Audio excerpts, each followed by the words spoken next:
जंगल में एक दरख्त था जहाँ कौवे का घोंसला है था और उसने अंडे दिए हुए थे। अरे सुनती हो, मैं जा रहा हूं जरा खाना वगैरह लेने के लिए। तुम अंडों के पास ही रहना, उठना नहीं। आजकल सांप इधर ही घूम रहा होता है और बड़ी खूंखार नजरों से हमारे अंडों को देख रहा होता है। अरे आप फिक्र ना करो, मैं इधर ही हूँ। इस सांप से निमटना मेरे दाएं हाथ का काम है। इसको आने तो दे हमारे अंडों की तरफ। पिछले साल का भी बदला लूंगी। तमाम सबूत सामने आने के बाद भेड़िए पर चोरी का इल्जाम साबित हो गया है। लिहाजा मैं हुक्म देता हूं कि भेड़िए को पुरानी घाटी में फेंक दिया जाए। महाराज अरहम, आज के बाद मैं चोरी नहीं करूंगा। मैं सच्चे दिल से तौबा करता हूं। पहले भी तुमने शाही महल से 2 दफा चोरी की। हमने तुम्हें छोड़ दिया, लेकिन अब की दफा तुम्हें नहीं छोड़ा जाएगा। बिल्कुल महाराज, उसको बिल्कुल भी माफ न कीजिएगा, क्योंकि अगर इस तरह माफ करते रहें तो आपका ये सारा खजाना चोरी करके ले जाएगा। नहीं महाराज, मैं महाराज।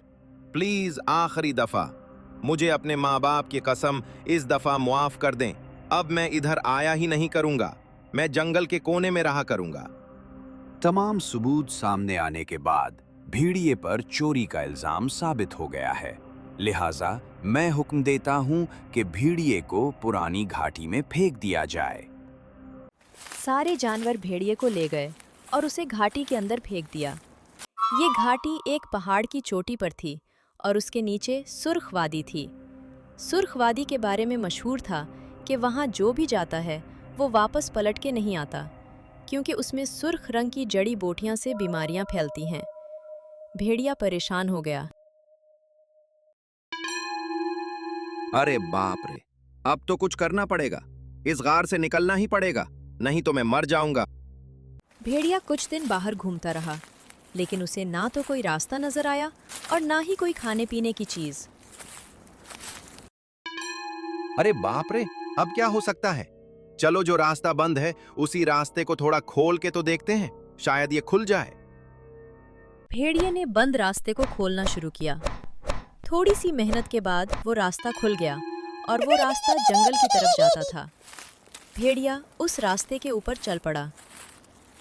जंगल में एक दरख्त था जहाँ कौवे का घोंसला है था और उसने अंडे दिए हुए थे। अरे सुनती हो, मैं जा रहा हूं जरा खाना वगैरह लेने के लिए। तुम अंडों के पास ही रहना, उठना नहीं। आजकल सांप इधर ही घूम रहा होता है और बड़ी खूंखार नजरों से हमारे अंडों को देख रहा होता है। अरे आप फिक्र ना करो, मैं इधर ही हूँ। इस सांप से निमटना मेरे दाएं हाथ का काम है। इसको आने तो दे हमारे अंडों की तरफ। पिछले साल का भी बदला लूंगी। हाँ, वो पिछले साल भी खा गया था। अगर अब वो आया तो इससे पिछले साल का भी बदला जरूर लेना। ये कहकर कौवा खाने की तलाश में अपने घोंसले से उड़ गया। भेड़िया दरख्त के पीछे उनकी बातें सुन रहा था। ओ, कौवा तो चला गया। काश उस कोई को भी घोंसले से अगर मैं बाहर निकाल दूं तो उनके अंडे खाने को मिल जाएंगे। कुछ पेट पूजा तो हो जाएगी, लेकिन उस कोई को कैसे यहां से निकाला जाए? इसके दिमाग में आइडिया आया। मैं यहां झाड़ियों में छुप के फड़फड़ाता हूं, तो ये कोवी देखेगी कि झाड़ियों में फड़फड़ाहट हो रही है, तो ये झाड़ियों में देखने के लिए जरूर आएगी कि क्या हो रहा है। जब ये झाड़ियों में आएगी तो मैं दूसरी तरफ से निकल के तो उसके अंडे खा जाऊंगा। भेड़िया ने ऐसे ही किया। उसने झाड़ियों को जोर जोर से हिलाना शुरू कर दिया। ये क्या हो रहा है? कहीं कोई खतरनाक शिकारी तो नहीं आ गया? वो उड़ के आई झाड़ियों के पास देखने के लिए, तो भेड़िया दूसरी तरफ से निकलकर दरख्त पे चढ़ गया। कोई ने देखा। यहाँ तो कुछ भी नहीं है। इतने में भेड़िया दरख्त पे चढ़ते चढ़ते थोड़ा फिसल गया। उसके फिसलने की आवाज कोई तक आ गई। उसने देखा कि भेड़िया हमारे अंडे खाने के लिए दरख्त पे चढ़ रहा है। अरे ओ बदमाश, रुक! तूने चाल खेली मेरे साथ। मैं अभी आती हूँ, तुझे बताती हूँ। कोई फौरन उड़ी। उसने भेड़िए की आंखों में चूंचे मारना शुरू कर दी। वो जोर जोर से चलाई और उसके चलाते ही आवाज से कौवा भी आ गया।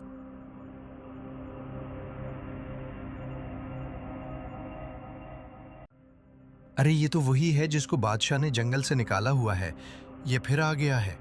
चलो इसको पकड़ के बादशाह के पास लेके चलते हैं। भेड़िया इतना परेशान हुआ कि उसने भागना शुरू कर दिया। आगे आगे भेड़िया, पीछे पीछे कौवा और कोई।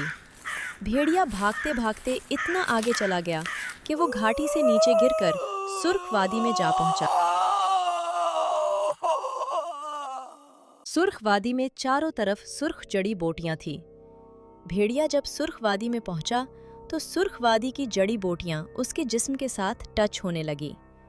चूंकि उन सब फूलों की और जड़ी बोटियों की रंगत सुर्ख थी, सो भेड़िए का रंग भी सुर्ख हो गया। अब भेड़िया वापस ऊपर तो जा नहीं सकता था, चूंकि ये ऊंचाई से नीचे गिरा हुआ था। अब मैं इस नए जंगल में आ गया हूँ, तो मुझे यहाँ किसी न किसी से दोस्ती बनानी पड़ेगी, तभी मुझे यहाँ कुछ खाने को मिलेगा। उसकी नज़र लोमड़ी पे पड़ी। चलो लोमड़ी से बात करते हैं। वो आहिस्ता आहिस्ता लोमड़ी के पास गया, लेकिन लोमड़ी की नज़र जब उसके ऊपर पड़ी तो लोमड़ी ने उसे देखकर ही भागना शुरू कर दिया। ये मुझे क्यों देख के भाग रही है? फिर उसने चिड़िया को देखा। हाय, चलो चिड़िया के पास चलते हैं। लोमड़ी तो भाग गई। ओह, ये सुर्ख मखलूक कौन सी आ रही है?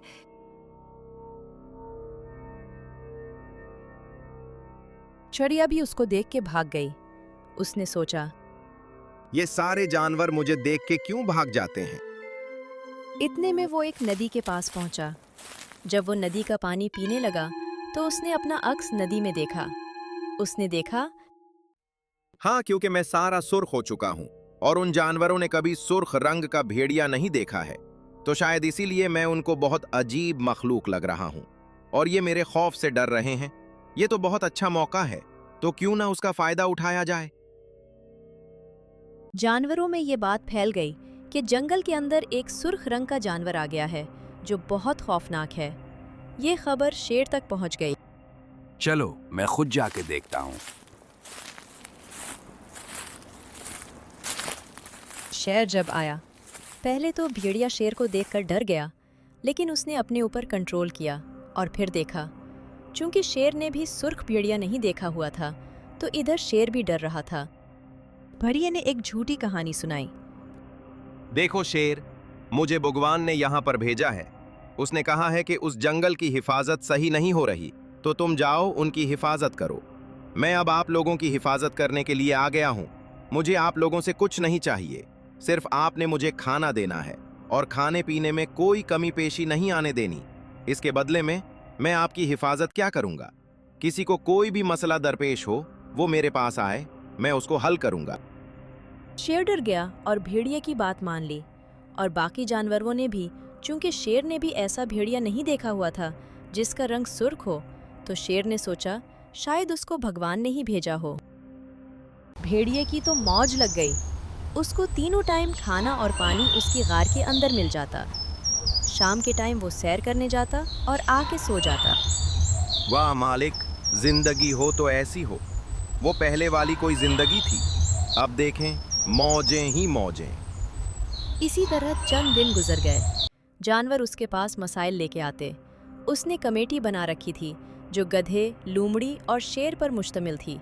वो आपस में सलाह करके तो मसला हल कर देते और भेड़िए का दबदबा चमक जाता। उसकी एक बादशाह की तरह गुजर रही थी। एक दफ़ा जंगल के अंदर बहुत ज़्यादा तूफान आ गया। बहुत ज़्यादा बारिश शुरू हो गई और 2 दिन तक मुसलसल बारिश होती रही। अब भेड़िया 2 दिन से भूखा गार में था। अब बारिश रुके तो कोई जानवर उसको खाना देने आए। अरे बाप रे, 2 दिन से भूखा हूँ और किसी ने खाना भी नहीं भेजा। अब लगता है मुझे खुद ही बाहर निकलना पड़ेगा और उनको पैगाम देना पड़ेगा कि खाना भेजो। इधर लोमड़ी भेड़िए को खाना देने घर से निकली। रास्ते में शेर की गार के पास पहुंची।